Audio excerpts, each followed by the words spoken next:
aku baru nak masuk gear. Dia gitu. Aduh. Lain kali tunggulah aku dulu.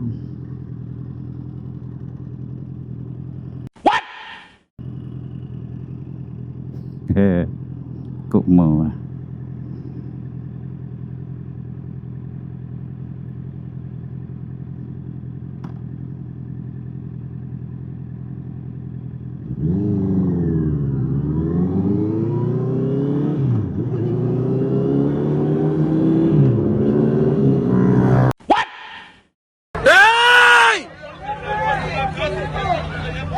Oh, bila?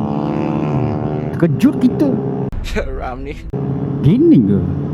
Aduh. Dia ingat aku kejar tu. Tak ada masa aku nak kejar Aku ni motor vlogger bawah. Red biker.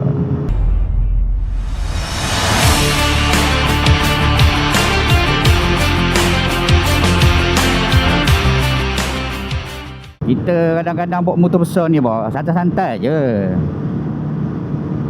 Kadang-kadang jadi bawa motor kat China ni, dia suka provoke orang. Kan? Aku sebenarnya dah ni banyak kali kena dah. Sebab aku bakal balik KL. Jadi orang sini ingat aku ni orang KL. Pada hari-hari aku lalu sini 10 tahun bawa lalu sini dah.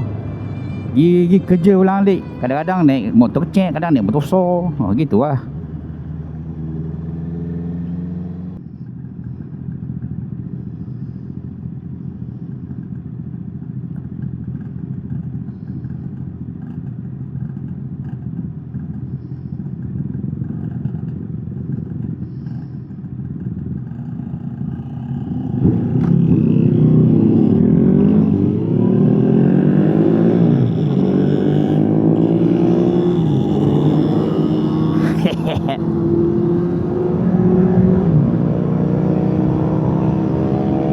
Oh laju.